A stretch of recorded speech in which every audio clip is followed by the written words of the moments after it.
Menko Polhukam Mahfud MD akhirnya buka suara soal polemik di Partai Demokrat. Menurut Mahfud, sampai dengan saat ini Agus Harimurti Yudhoyono masih resmi tercatat sebagai Ketua Umum Partai Demokrat. Pemerintah belum menentukan sikap berikutnya karena belum ada laporan dari kelompok Deli Serdang ke pemerintah. Bagi Menko Polhukam, Kongres Luar Biasa Partai Demokrat di Deli Serdang tidak dapat dihalangi pemerintah sesuai dengan Undang-Undang Nomor 9 Tahun 1998 tentang kebebasan menyatakan pendapat. Mahfud MD juga menegaskan pemerintah hingga kini masih mencatat Agus Harimurti Yudhoyono sebagai Ketua Umum Partai Demokrat. Sementara bila ada perubahan, pemerintah akan melakukan penilaian atas kesahihan keputusan terkait pemimpin partai yang diprakarsai oleh SBY. Mahfud menegaskan pemerintah tidak bisa mengintervensi permasalahan internal partai. Sampai dengan saat ini pemerintah itu menganggap belum ada kasus KLB Partai Demokrat, ya, Kongres Luar Biasa. Karena kan kalau KLB mestinya ada pemberitahuan resmi sebagai KLB, pengurusnya siapa, sehingga yang ada di misalnya di Medan itu kita anggap ya sebagai temu kader yang itu tidak bisa dihalangi. Pemerintah kita tidak bicara sah dan tidak sah sekarang karena bagi pemerintah belum ada secara resmi laporan tentang KLB itu. Jadi tidak ada masalah hukum sekarang. Pengurusnya yang resmi di kantor pemerintah itu adalah AHY, ya, AHY Putra Susilo Bambang Yudhoyono. Ya, bola panas politik pasca KLB Partai Demokrat terus bergulir. Kubu Demokrat AHY bahkan menduga Presiden mengetahui rencana KLB Muldoko. Dan saat ini pun juga mulai muncul desakan agar Muldoko mundur dari jabatannya seiring dengan manuver politiknya. Bagaimana sebetulnya istana menyikapi polemik yang terjadi dan bagaimana ujung dari konflik terkait dengan kepemimpinan di partai politik Partai Demokrat, terutama pasca KLB di Deli Serdang, Sumatera Utara. Mari kita akan coba bahas dan dalami pada malam hari ini di Newscast bersama dengan 3 narasumber yang bergabung. Ada Bang Ali Mohtar Ngabalin, tenaga ahli utama dari kantor staf kepresidenan. Selamat malam, Bang Ngabalin. Ya, selamat malam, Renhat. Baik, ada Bang Herman Hairon, Ketua BPOKK Partai Demokrat. Selamat malam, Bang Herman. Selamat malam, assalamualaikum. Dan ada Mbak Siti Zuro, analis politik dari LIPI. Mbak Wiwi, selamat malam. Mbak Wiwi, apa kabar? Alhamdulillah baik, selamat malam Mas Reinhard. Baik, saya akan ke Bang Ngabalin dulu. Berhubung istana minim ada suaranya kita dengar terkait dengan polemik di Partai Demokrat ini, apalagi pasca KLB ya Bang Ngabalin. Jadi sebetulnya Bang, yang banyak dipertanyakan bagaimana sebetulnya sikap istana, sikap Presiden Jokowi melihat konflik kepemimpinan di Partai Demokrat ini yang memang melibatkan pembantu presiden dalam hal ini Pak Muldoko. Seperti apa sikap itu Bang? Karena muncul kemudian dugaan dari kader Partai Demokrat bahwa sebetulnya presiden mengetahui rencana KLB Partai Demokrat ini. Ya, ini terima kasih Renat ya. Terus assalamualaikum untuk Profesor Siti Zuro, kemudian sahabat saya Bung Herman Hairun. Ini penting sekali untuk harus memang dijelaskan. Sebetulnya materi ini sudah berbusa-busa kita jelaskan ya, tetapi tidak apa-apa karena CNN juga sudah menghubungi saya sejak 2 hari yang lalu, jadi makanya saya pikir ini harus kita hadir dan menjelaskan. Saya ingin menyampaikan bahwa standing position saya dulu ya, yang supaya nanti Bung Herman, kemudian Mbak Wiwi juga, serta Renat juga bisa ini. Jadi ingat, saya hadir dalam kapasitas sebagai tenaga ahli utama kantor staf presiden. Kemudian menjelaskan hal-hal yang terkait dengan kalau-kalau ya, menyeret masalah ini kepada Bapak Presiden atau Joko Widodo sehingga saya harus melakukan klarifikasi. Nah, terkait dengan apa yang ditanyakan oleh Reinhard dalam posisi ini saya pikir ya, dan ini sudah saya pikir bukan lagi hal yang baru, tetapi kita harus mengatakan bahwa posisi yang harus dilihat ketika Pak Muldoko mengambil keputusan setelah diminta, setelah didatangi, kemudian setelah gadang-gadang lah gitu, maka keputusan yang beliau ambil ini adalah terkait dengan keputusan pribadi. Karena itulah maka di banyak tempat dan banyak kesempatan saya selalu bilang supaya bolehkah kita tidak membawa-bawa dan tidak menyeret-nyeret nama Bapak Presiden dalam hal KLB maupun dalam hal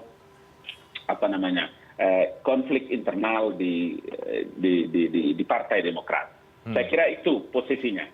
Oke, loh, kalau kemudian ini mau tidak mau akhirnya nama presiden diseret-seret juga, Bang Abalin, atau mungkin akhirnya juga masuk dalam pusaran ini karena posisi meskipun atas nama pribadi tapi juga posisi Pak Muldoko kita tahu sebagai pejabat publik, ini juga disampaikan misalnya oleh seniornya Bang Herman dari Bang Adi Malarangeng yang menyebut bahwa tampaknya presiden ini mengetahui rencana KLB ini. Ini kan juga perlu dijawab sebetulnya, Bang Abalin.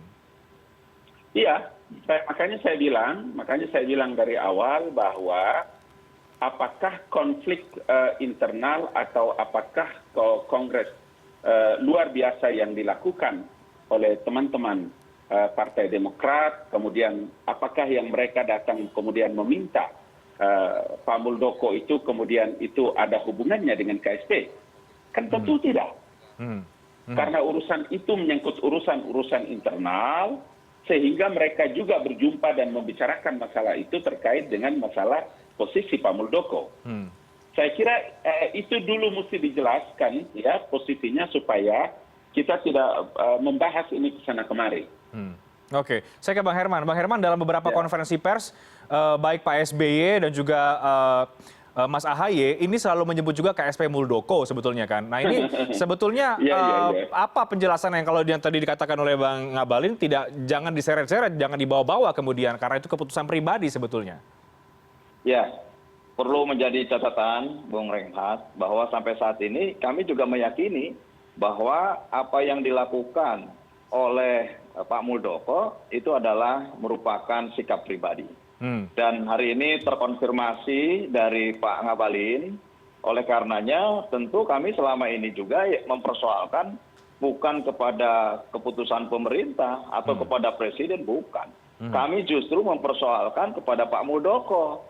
Namun kami hanya merepresentasikan, tidak dapat dipisahkan kehadiran Pak Muldoko sebagai kepala staf kepresidenan tentu bagian dari lingkaran presiden, dan inilah yang menjadi tafsir publik ya bahwa presiden mengetahui. Tetapi yakinlah kami sampai saat ini juga meyakini tidak ada keterkaitan dengan Pak Presiden atau dengan para menteri lainnya yang pernah disebutkan oleh Pak Muldoko bahwa mendukung terhadap gerakan ini. Ini tafsir publik atau tafsir Partai Demokrat? Karena kan yang juga menyebut bahwa tidak yakin kalau Presiden tidak tahu bahwa Pak Muldoko akan melakukan KLB, bahkan terkesan membiarkan. Ini kan juga orang-orang dari Demokrat sendiri, Bang Herman. Ya ini kan karena statusnya. Karena statusnya bahwa Pak Muldoko sebagai Kepala Staf Kepresidenan. Dan hari ini terkonfirmasi oleh Pak Ngabalin bahwa tidak ada hubungan dan kaitannya. Tentu terima kasih atas konfirmasi ini. Dan bagi kami apa yang dilakukan oleh Pak Muldoko tentu sudah masuk terhadap pelanggaran etika profesi, etika sebagai pejabat tinggi negara. Ini yang tentu juga harus disikapi ya. Dan ya sikap ini tentu ada di presiden gitu ya. Apakah kemudian Pak Muldoko yang berkomplot ya dengan gerakan ini juga bagian pelanggaran etika di mata presiden, ini yang tentu kami tunggu informasinya. Anda berharap presiden mengambil sikap seperti apa, Bang Herman?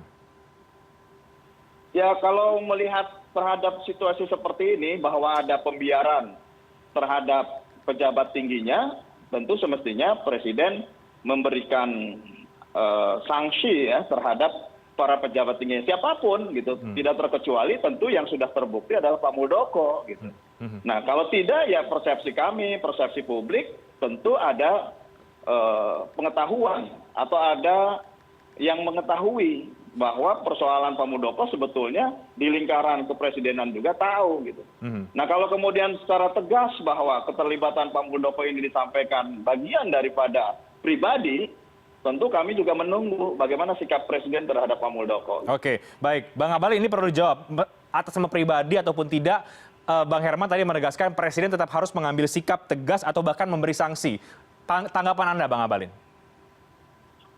Iya, bagaimana presiden harus mengambil satu keputusan kalau orang memiliki hak politik terkait dengan seberapa jauh langkah yang dilakukan oleh Pak Muldoko dalam mempersiapkan dirinya. Diminta, ditawari, digadang-gadang untuk menjadi ketua umum Partai Demokrat dalam acara KLB kemarin. Artinya apa? Posisi ini yang saya dari awal bilang bahwa mari kita pisahkan, apakah KLB, apakah sikap dengan Pak Muldoko hadir menjadi ketua, bersedia menjadi ketua umum Demokrat di kemarin di Deli Serdang itu posisinya dalam kapasitas sebagai kepala KSP atau sebagai pribadi sosok Pak Muldoko. Kenapa? Karena hak-hak politik itu kan dijamin oleh undang-undang. Undang-undang politik tentang menjelaskan masalah itu. Tadi kita dengar juga Undang-Undang Nomor 9 tahun 1998,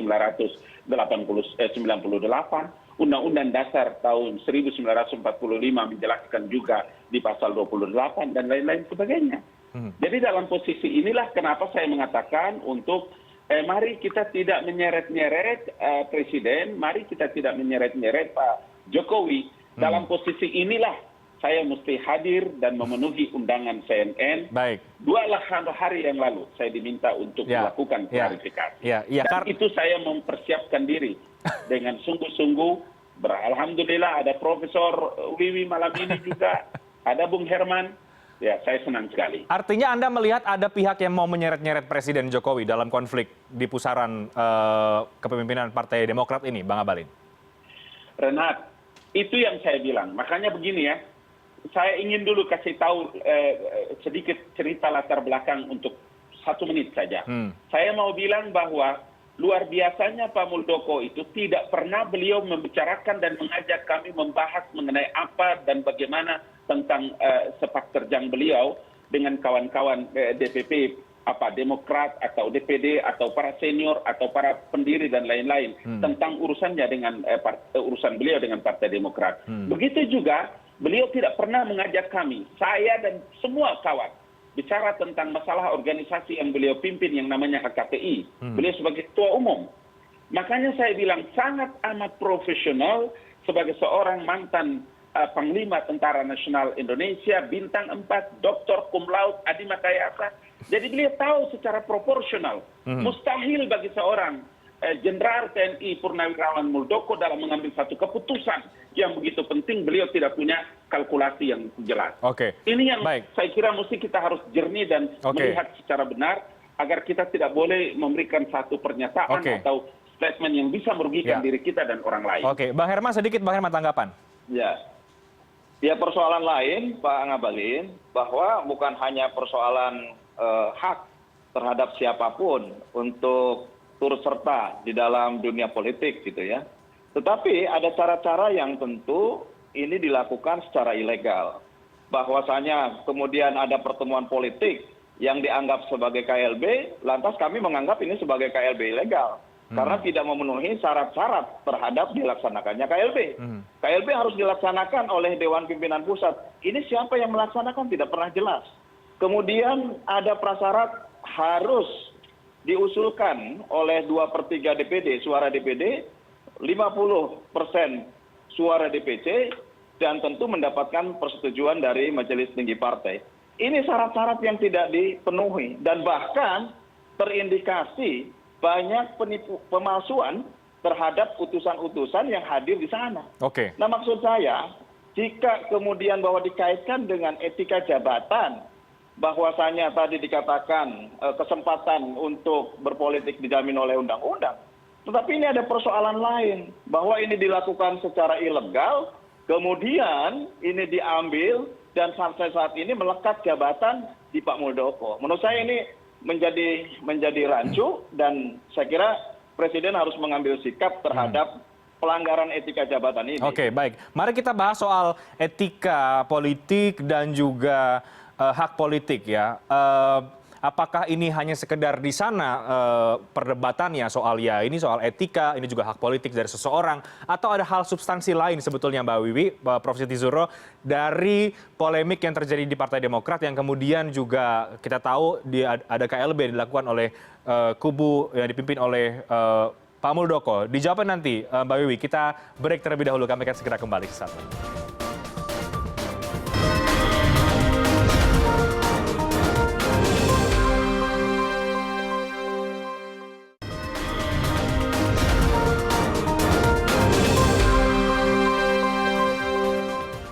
Baik, kita lanjutkan istana dan juga bola panas konflik Partai Demokrat. Saya ke Mbak Wiwi, Prof. Siti Zuhro. Prof, tadi sudah mendengar juga apa kemudian perspektif atau sisi dari Bang Abalin menjelaskan soal kita tidak bisa kemudian menyeret-nyeret Presiden Jokowi karena itu adalah pilihan politik pribadi dari seorang Muldoko. Tapi kemudian Bang Herman juga menegaskan bahwa di sini Presiden perlu mengambil sikap bahkan memberikan sanksi terhadap Muldoko karena posisinya ini berkaitan juga dengan etika. Bicara soal etika dan juga hak politik, ini kita melihatnya bagaimana, Prof?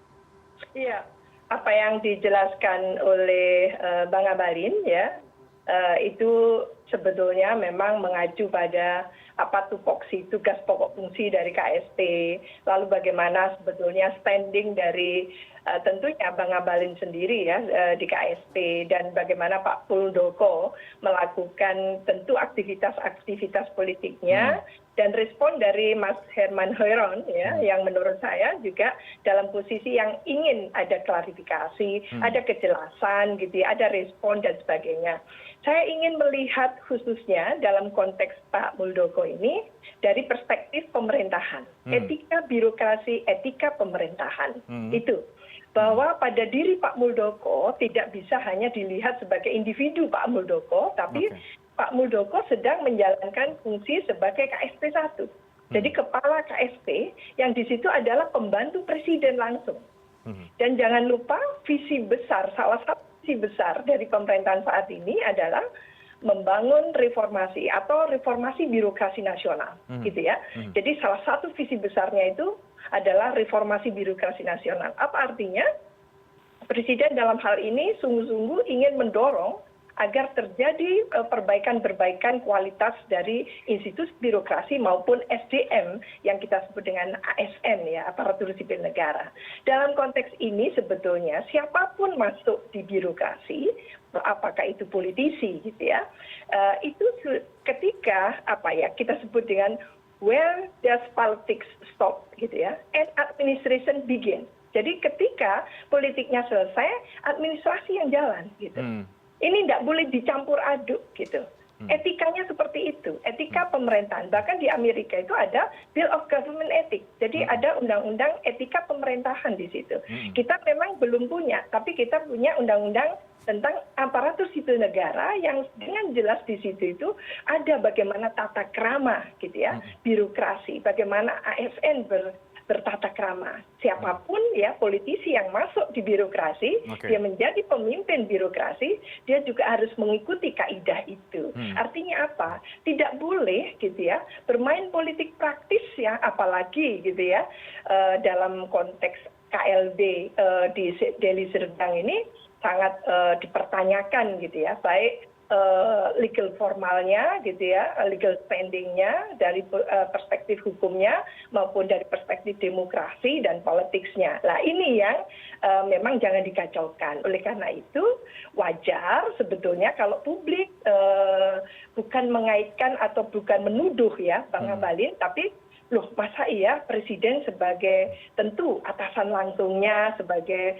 pimpinannya, di mana Pak Muldoko itu adalah pembantunya, tidak mengetahui itu. Tidak boleh sebetulnya, harus melaporkan kan gitu ya, sebagai bawahan. Apalagi aktivitas yang berkaitan dengan politik praktis. Jangan lupa di periode pertama Pak Jokowi itu bahkan tidak mengizinkan ketua umum partai masuk di kabinet, gitu kan? Tapi kan yang sekarang kan tidak ada aturan itu lagi, Mbak Wiwi. Jadi sebetulnya ada idealisme dari Pak Jokowi, saya ingin mengatakan itu. Nah, baru di periode kedua ini kelihatannya agak longgar gitu ya, sehingga dibolehkan gitu. Itu pun harus absah lah. Sekarang ini adalah permasalahan yang serius gitu loh.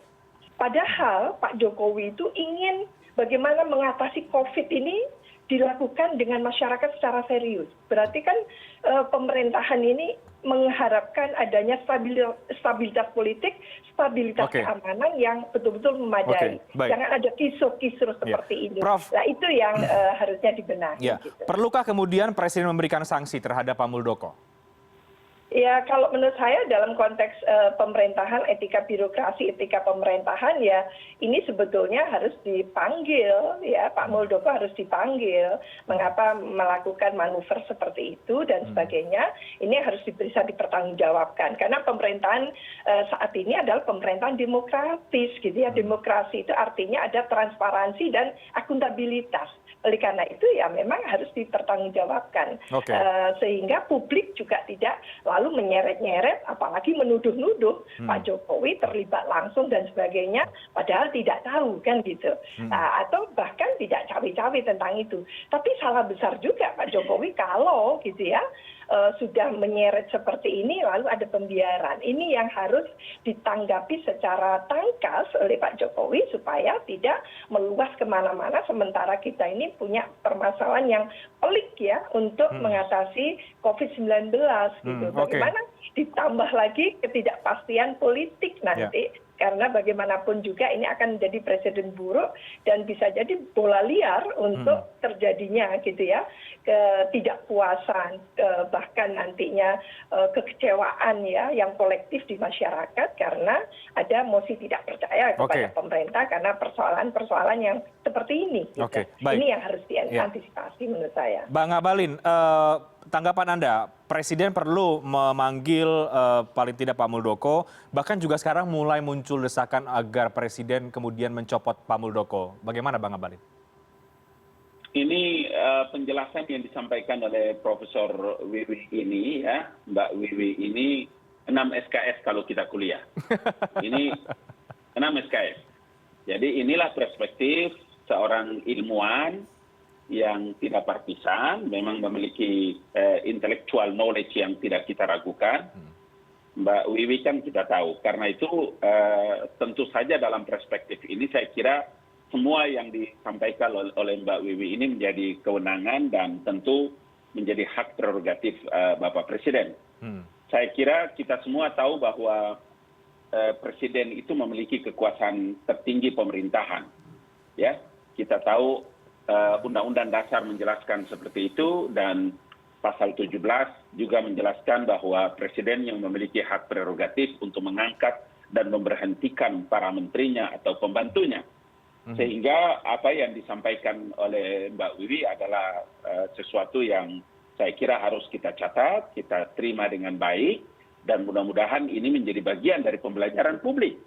Bahwa apakah itu masuk dalam etika pemerintahan atau etika individual atau etika seorang pejabat, tentu kita tidak bisa mengukur. Forum ini adalah bukan forum pengadilan, forum ini adalah bukan forum untuk menakar seseorang itu beretika atau tidak dalam mengambil langkah-langkahnya. Apakah Pak Muldoko melakukan langkah-langkah ini adalah bagian dari satu konsekuensi pribadi yang beliau lakukan, kemudian perhitungan-perhitungan yang lain? Saya kira iya.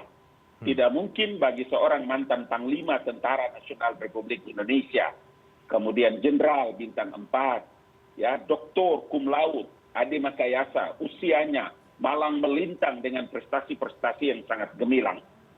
Beliau tidak memikirkan konsekuensi-konsekuensi itu.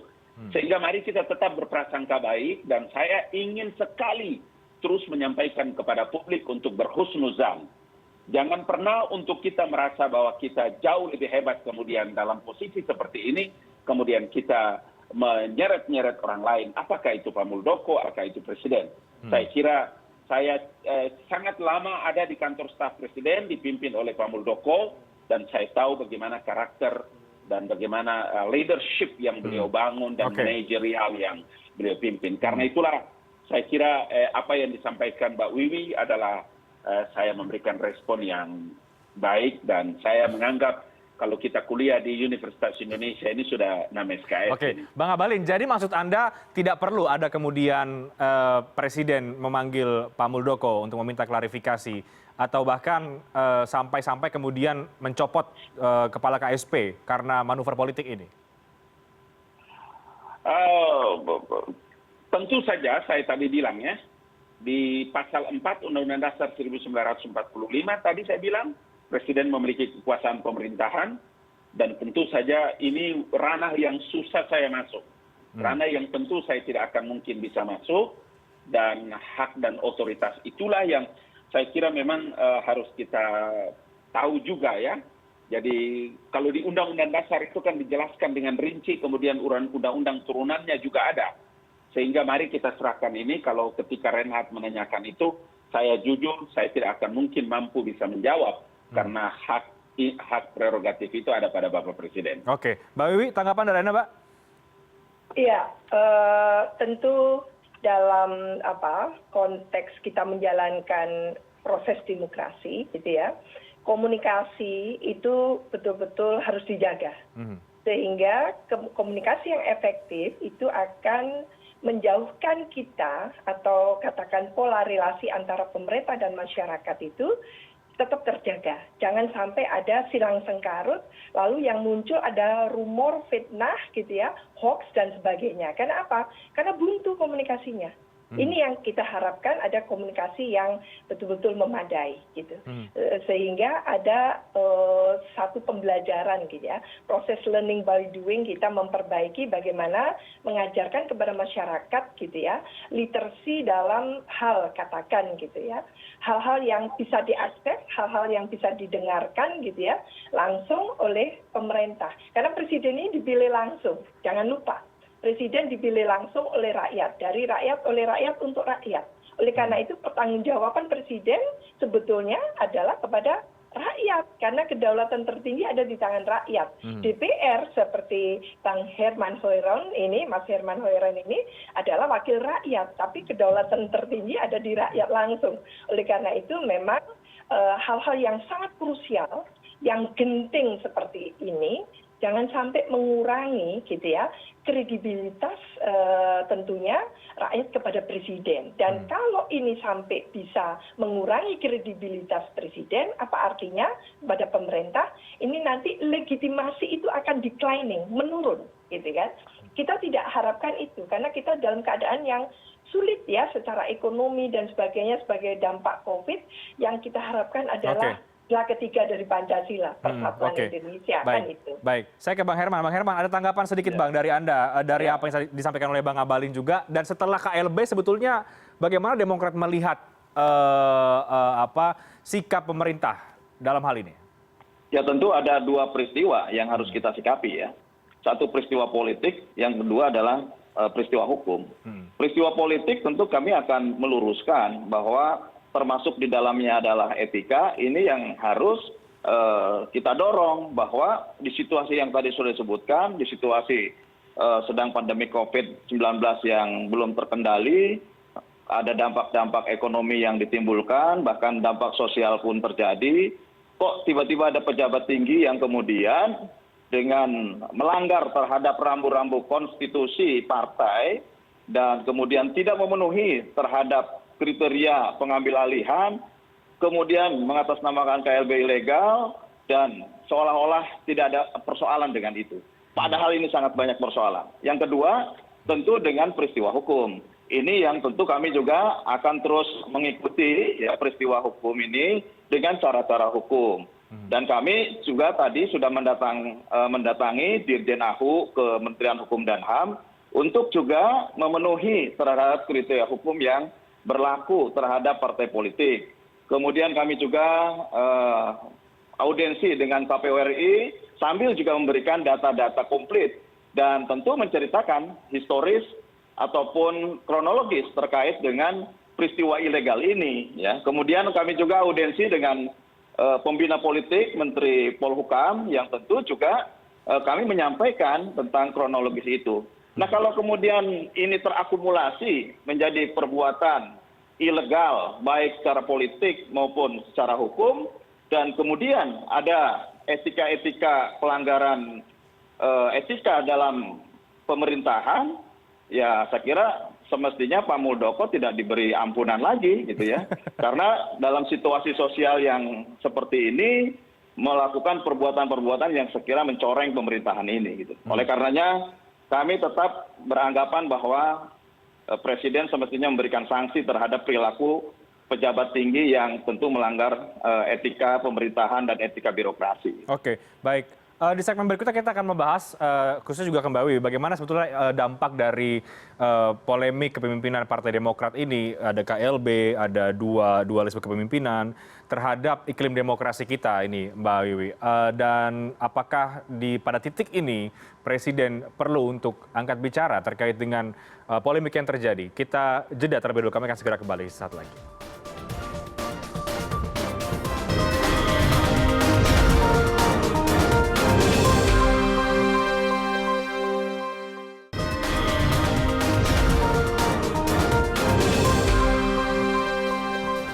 Baik, saya akan ke Mbak Wiwi. Mbak Wiwi, sebetulnya kalau Anda melihat ya dari polemik yang terjadi di Partai Demokrat ini, apakah ini memang satu kita bisa melihat sebagai ada potensi atau dugaan arogansi kekuasaan misalnya, ada sosok eksternal yang kemudian masuk ke dalam urusan partai orang lain, atau memang ada problematika sendiri di internal Partai Demokrat, Mbak Wiwi?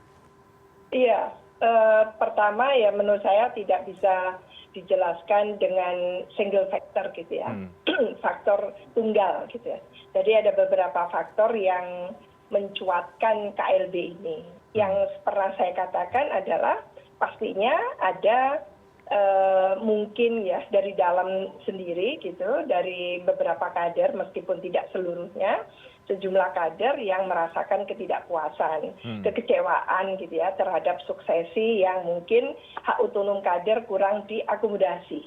Jadi kita berusaha melihat dari perspektif demokrasi ya, bahwa partai politik ini kan pilar utama demokrasi yang menjadi rumahnya demokrasi. Ya, mestinya memang diberikan peluang itu untuk adanya kontestasi.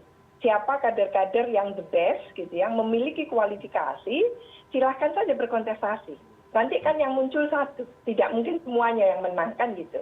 Nah ini yang tidak ditradisikan oleh partai-partai politik, khususnya dalam konteks Partai Demokrat ini. Lalu yang muncul adalah nuansa seolah-olah ini ditarik ke dinasti politik, itu masalahnya. Sehingga kader-kader yang sudah mungkin berikhtiar besar gitu ya, ikut mendedikasikan dirinya untuk kemajuan Demokrat, Partai Demokrat dan sebagainya itu, lalu merasa terpinggirkan dan tidak, apalagi sekarang eranya milenial gitu ya, dengan dipromosikannya Mas AHY dan orang-orang muda kan gitu. Nah itu terpinggirkan orang-orang yang mungkin sudah berjibaku yang luar biasa di Demokrat dan sebagainya. Itu perkiraan publik tentunya ya. Sementara di eksternal sendiri tidak semuanya happy dengan Demokrat gitu kan. Lah ini gayung bersambut akhirnya gitu. Cuman kita sayangkan ya, meskipun KLB itu bukanlah barang haram gitu ya, dan pernah berlangsung berkali-kali di partai-partai lain juga gitu. Tapi kali ini kita melihat yang tidak lazim, itu aja masalahnya. Pendekatan kekuasaan. Yang tidak lazim ini dampaknya apa, Prof, terhadap iklim demokrasi kita? Ya tentu ini kalau kita berbicara agak lugas gitu ya, lebih straightforward gitu, demokrasi is dead gitu ya, matinya demokrasi. Karena law enforcement itu sudah ditabrak begitu saja dan tidak tanggung-tanggung, yang nabrak itu adalah di lingkaran istana kan gitu. Jadi pendekatan kekuasaan itu sudah welo-welo, tidak pakai tedeng aling-aling. Lah ini yang terbaca oleh publik, ini mohon maaf, saya harus sampaikan seperti itu. Nah ini bagi pegiat demokrasi, bagi akademisi, intelektual, aktivis, civil society, ini betul-betul mengganggu gitu ya, mengganggu berpikir mereka yang selama ini demokrasi tidak seperti ini kan gitu. Nah ini yang harusnya kita tegakkan gitu. Kita jalannya kan sudah 23 tahun. Masa kita tarik begitu saja mundur semundur-mundurnya kan gitu. Tentu kita tidak rela gitu ya, Indonesia menjadi setback dalam menjalani demokrasi seperti ini. Ini yang ketidaklaziman, intervensi gitu ya, kekuasaan. Karena pendekatannya beliau adalah komandan di KSP kan gitu. KSP ini luar biasa di istana banget kan gitu ya. Dan ini langsung menyentuh posisinya Pak Jokowi. Lah tentu kita juga tidak rela gitu ya, bahwa Pak Jokowi gitu ya, harus dikait-kaitkan dan sebagainya. Tidak boleh. Oleh karena itu memang harus ada standing yang jelas secara hukum. Sehingga masyarakat itu tidak menduga-duga, jangan dibiarkan dugaan-dugaan ini liar nantinya. Kan itu. Perlukah Ini Presiden yang kita bicara, harapkan. Mbak Wiwi? Ya. Perlukah Presiden bicara dalam hal ini? Menurut saya kalau sudah diwakili oleh Pak Menko Polhukam dalam hal ini harus memberikan satu standing atau statement yang sangat memberikan kepastian gitu ya. Beliau kan pakar hukum, ahli hukum, mantan ketua Mahkamah Konstitusi gitu ya, dan sangat kritis orangnya. Jadi menurut saya tidak mungkin dia itu menutup mata terhadap praktek-praktek yang tidak benar secara hukum tentunya kan gitu. Oleh karena itu makanya statementnya itu sangat dalam koridor hukum. Tapi memang masih agak normatif. Tapi tentunya yang seperti ini harus tangkas ya. Tentu pemerintah khususnya di bawah tadi itu Ustadz Ngabalin mengatakan bahwa presiden ini adalah penguasa tertinggi di bidang eksekutif gitu ya. Oleh karena itu hal-hal yang berkaitan dengan pemerintahan, dengan eksekutif tadi itu menjadi ranahnya, tanggung jawabnya. Dan beliau memang adalah presiden, di mana Pak Muldoko adalah pembantunya kan gitu. Dalam hal ini apapun yang bisa menstigma presiden, ini tidak boleh ditoleransi menurut saya. Ini kan secara tidak langsung memberikan notah gitu ya, noda. Terhadap KSP kan gitu. Dan ini yang harus direspon secara tangkas menurut saya. Mungkin sudah saatnya kalau sampai bisa menimbulkan keresahan kolektif masyarakat harus diberikan oleh Pak Jokowi sendiri gitu merespon enough langsung dihentikan kan gitu. Oke, baik. Bang Ngabalin, mau tidak mau, suka tidak suka, nama Presiden Jokowi sekali lagi sudah terseret-seret. Tanggapan Anda? Beberapa diksi yang menurut saya harus segera saya luruskan, karena jangan sampai nanti publik atau para penonton mendapatkan informasi yang menyesatkan dari penjelasan Profesor Siti Zuhra. Ini menurut saya ada diksi yang agak melenceng dari kapasitas dan kedudukan beliau sebagai seorang peneliti dan ahli, guru besar. Arogansi kekuasaan yang masuk ke partai. Pertanyaannya adalah arogansi kekuasaan siapa? Siapa di lingkungan pemerintah yang melakukan arogansi kemudian menabrak itu partai? Apakah Pak Muldoko yang aktif atau Pak Muldoko yang pasif atau orang-orang Demokrat itu yang aktif? Ini mesti jelas loh ya. Karena kearogansi kekuasaan, kalau kekuasaan itu artinya pemerintahan. Yang kedua, orang lain yang menabrak lingkungan istana. Ustadz Ngabalin, saya tidak mengatakan Ibu dengar ya, Ibu tadi ngomong saya dengan tenang, dengar.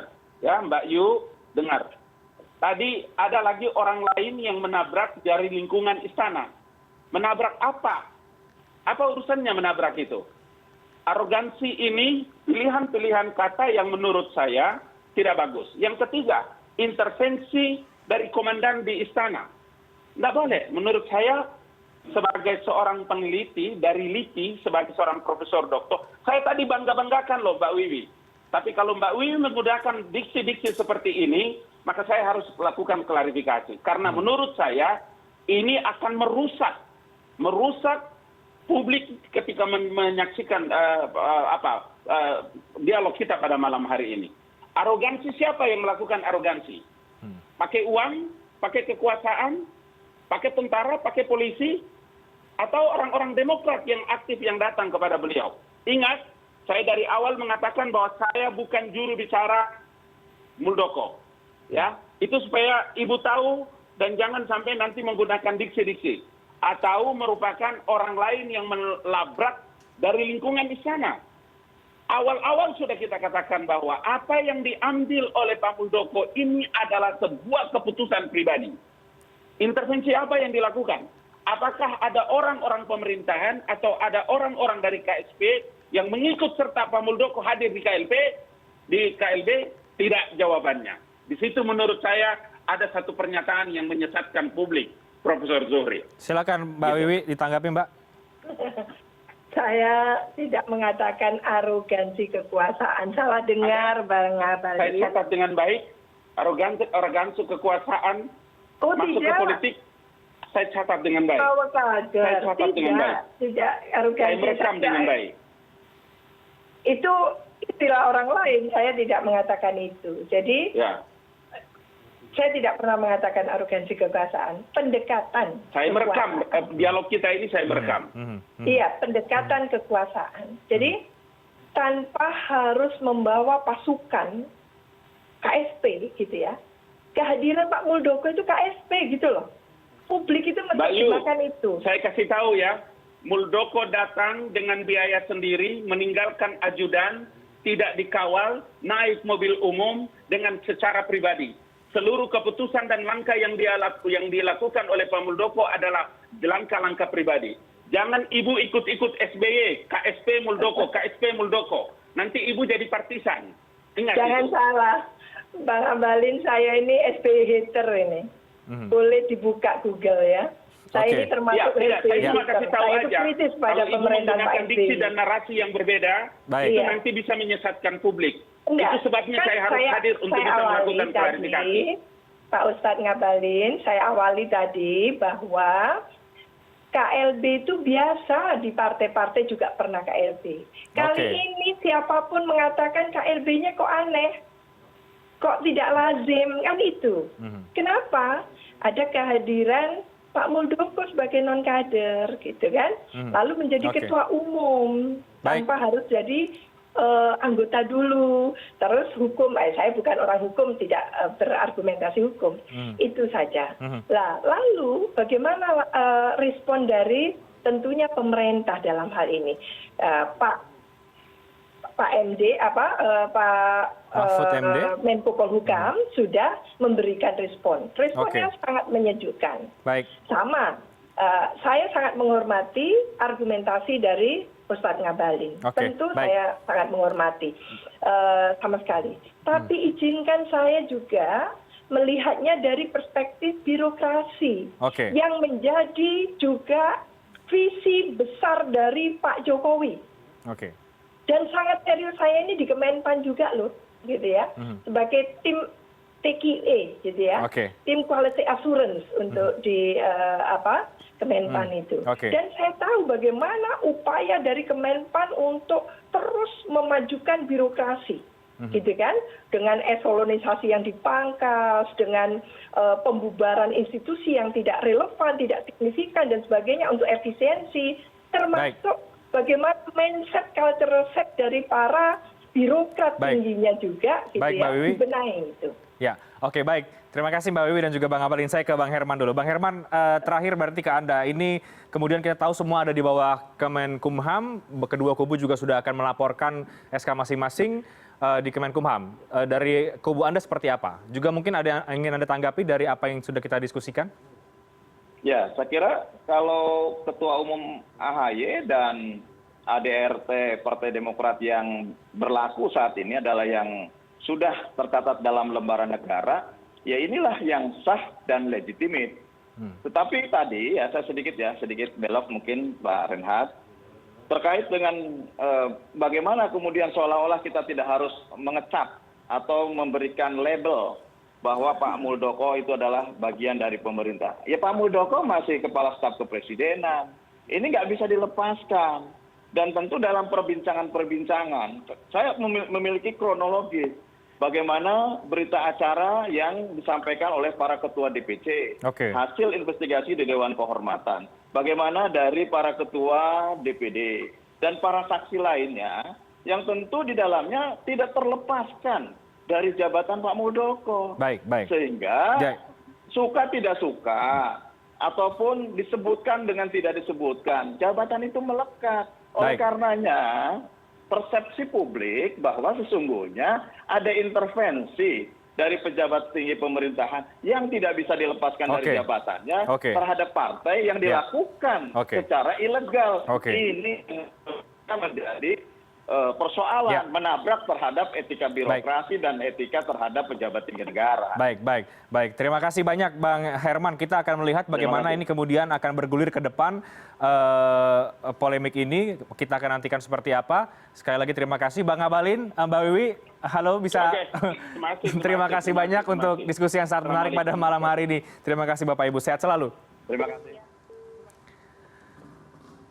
Satuan Tugas Operasi Madagoraya menemukan lokasi persembunyian kelompok teroris Mujahidin Indonesia Timur. Kami akan segera kembali dengan informasinya sesaat lagi.